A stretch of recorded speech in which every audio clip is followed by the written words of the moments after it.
Sentences. Read the following conversation. Teacher, why have you not completed your work? James, I forgot to do it. Teacher, what? You forgot. What were you doing? James, I was helping my mom in the kitchen. Teacher, don't tell a lie.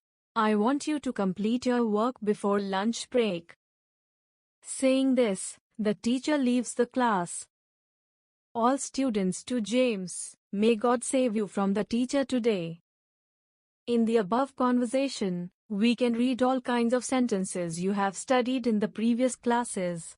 Let us revise the kinds of sentences with the help of a chart. Kinds of sentences. Assertive/declarative. States something. Positive statement. We eat healthy food. Negative statement. We do not eat healthy food. Interrogative. Asks something. Questions. What are you doing? Yes/no questions.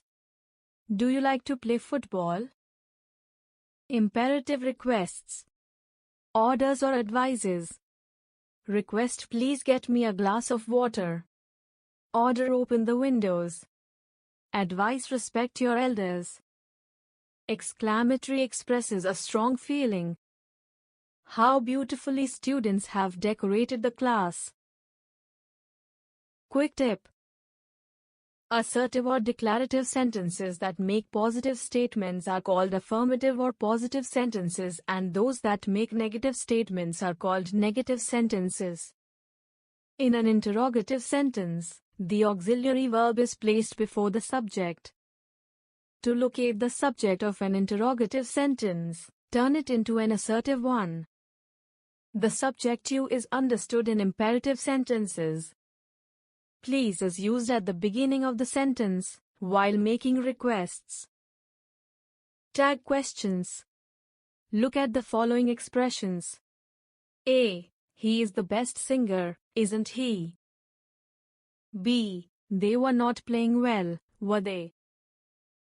The short question, isn't he, in sentence A, is used to check whether the statement he is the best singer is true or not. The short question, were they, in sentence B, is used to seek the agreement of the listener for the statement that they were not playing well. These short questions are question tags. Definition. Short questions tagged at the end of statements, modified to become questions by adding interrogative fragments, are called tag questions. Tag questions are mainly used to confirm whether something is true or not, or to encourage a reply from the person we are speaking to. Structure. Affirmative statement. Negative tag. He's the best singer. Isn't he? Main sentence. Question tag. Negative statement. Affirmative tag. They weren't playing well. Were they? Main sentence. Question tag. The statement in the first sentence is positive and the small question tag attached to it is negative. The statement in the second sentence is negative and the question tag attached to it is positive. The tense of the verb in both the statements and the tag is the same. The subject of the main sentences agrees with the subject of the question tags. The auxiliary verb used for both the statements and the tags is the same. Quick tip. If the statement is positive, the question tag is negative. If the statement is negative, the question tag is positive. The tense remains the same. Correct uses of question tags. I am. The question tag for I am is aren't I. I am smart, aren't I? Commands. A. After positive commands, both will you and won't you can be used. For example, please sit down, will you? Get me a storybook when you go to the market, won't you? B. After negative commands, we use will you. Don't forget to clean the room, will you? Quick tip. A clause is the basic unit of grammar. It is a group of words that contains a verb and other parts too. A clause may form part of a sentence or it may be a complete sentence in itself. A simple sentence is also called an independent clause. Let us. After let us, we use shall we. Let us go for a walk, shall we? Let us make a chart, shall we? Simple, compound and complex sentences. Simple sentences. A simple sentence is made up of a single independent clause. It consists of a subject and a verb. It expresses a complete thought. For example, I want to be a teacher. Sam and Pam attend judo classes. Sophie goes to the park and exercises every day. We can see that the first sentence has a single subject and a single verb. The second sentence has a compound subject and the third sentence contains a compound verb. Keep in mind, a simple sentence, therefore, usually contains a subject, a verb and expresses a complete thought, but it can also contain compound subjects or verbs. Compound sentences. A compound sentence usually consists of two independent clauses linked by a coordinator.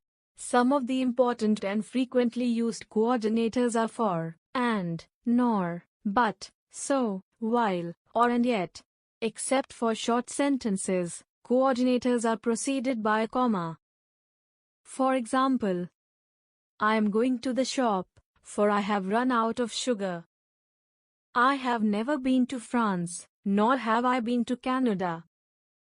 Eat up your lunch, or you won't have any dessert. Keep in mind, compound sentences can help writing at a faster pace. Quick tip. Each independent clause in a compound sentence makes sense on its own. Complex sentences. A complex sentence consists of an independent clause joined by one or more dependent clauses. A complex sentence always has one or the other subordinator like because, since, after, although, or when or some relative pronoun like that, who, or which. For example, it was 11 at night when he went out to meet his friend. I am extremely happy since I retired. They are studying because there will be a test tomorrow.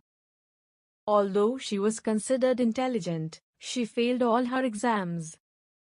Keep in mind, a dependent clause is also called a subordinate clause.